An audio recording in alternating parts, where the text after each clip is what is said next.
Raquel reproche à Yvan d'avoir demandé à Alded de contourner le système de sécurité de l'entreprise pour voler un mot de passe. Elle est très stricte et considère que ce qui est juste doit être respecté, et que ce qui est faux est inacceptable. Yvan essaie de se défendre et explique que le mot de passe n'était pas confidentiel, plusieurs personnes y avaient accès, et qu'il n'a rien fait de mal. Raquel insiste et affirme que celui qui vole ou ment fait quelque chose de mal, et cela ne peut pas être justifié.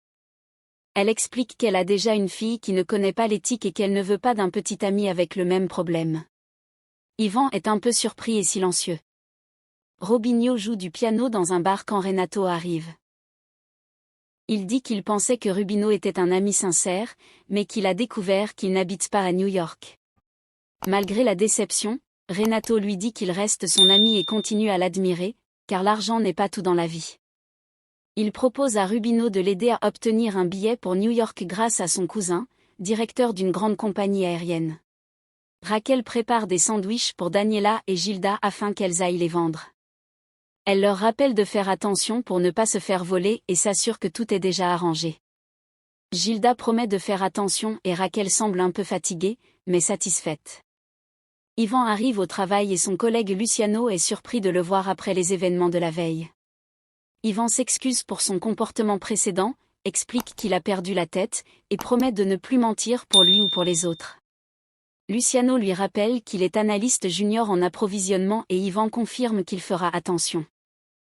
Maria de Fatima arrive dans une agence pour un shooting photo comme mannequin pour une campagne de centre commercial. L'employé l'accueille et lui explique qu'elle doit attendre que le producteur la conduise aux loges. Maria de Fatima est étonnée, car elle pensait être directement sélectionnée comme mannequin. Consuelo dit à Alded qu'elle remercie Raquel et Poliana pour l'aide qu'elle lui apporte. Elles vont vendre la nourriture pour la fête d'André à prix cadeau. Alded continue à s'émerveiller devant les vêtements et accessoires qu'elle a achetés, tandis que Consuelo essaie de la raisonner, car il travaille dans un environnement sérieux. Marco et Freitas arrivent et en observant ce que font Alded et Consuelo, Marco se plaint de l'apparence d'Alded. Freitas lui explique que cet employé est habillé correctement et qu'il serait abusif de lui demander de changer.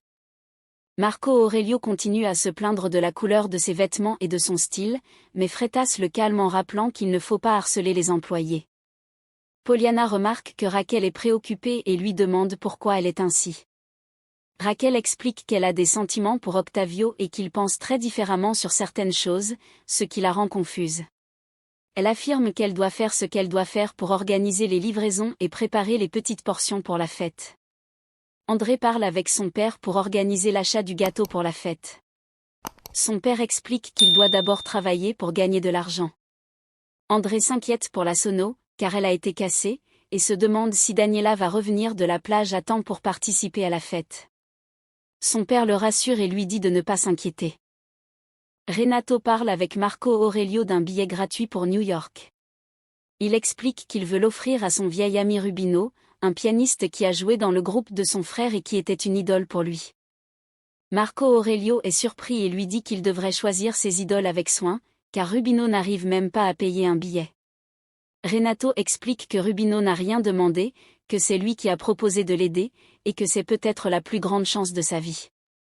Il insiste pour l'aider et décide de payer le billet, le visa, l'assurance et le passeport lui-même. Maria de Fatima discute avec une autre fille sur le plateau.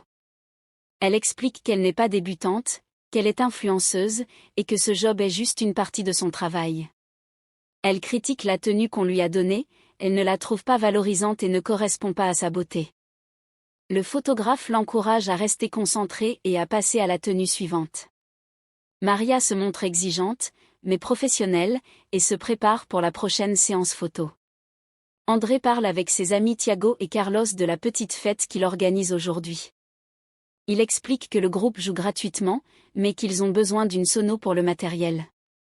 Thiago leur propose de leur prêter son équipement. André est surpris et reconnaissant. Maria de Fatima, après le soin du visage, se regarde dans le miroir et se trouve horrible. Elle s'inquiète de ne pas être à la hauteur et demande si le maquillage peut être refait. On lui rappelle qu'ici, on travaille avec des mannequins professionnels et que chacun doit respecter son rôle.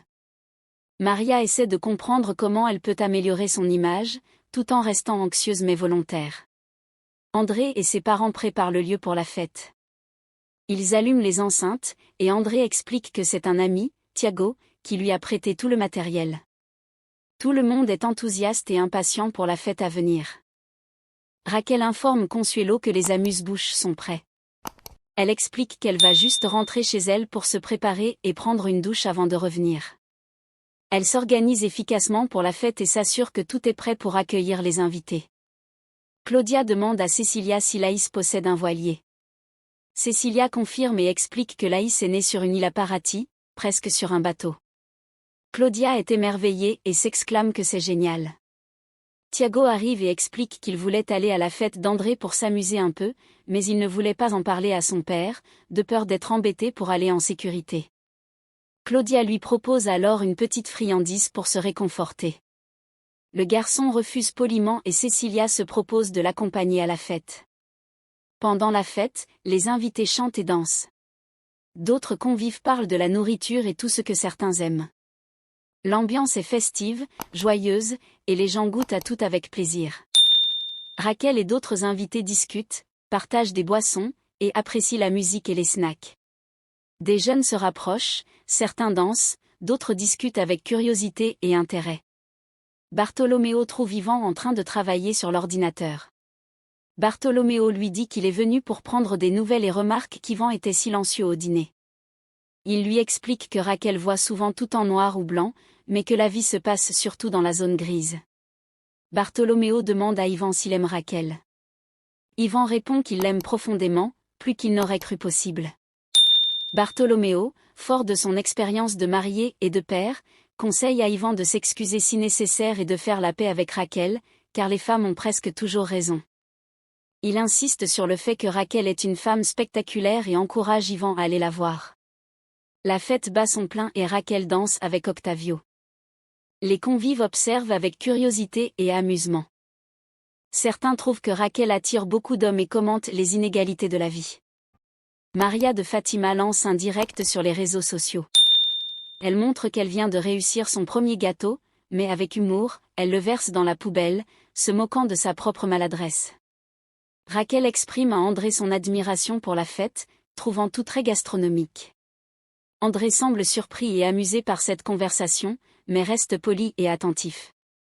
Plus tard, Yvan arrive à la fête avec une fleur pour Raquel, mais la trouve en compagnie d'Octavio et décide de s'éloigner. Poliana fait signe à Raquel pour lui montrer l'arrivée d'Yvan. Raquel le rattrape et lui demande pourquoi il part. Yvan avoue qu'il n'avait même pas le droit de se plaindre et qu'il aurait dû prévenir de sa venue. Raquel comprend qu'il est venu pour elle, non pour la rendre jalouse. Ils se confient leurs sentiments, Yvan dit qu'il est venu parce qu'il l'aime et qu'il ne veut plus être en colère contre elle.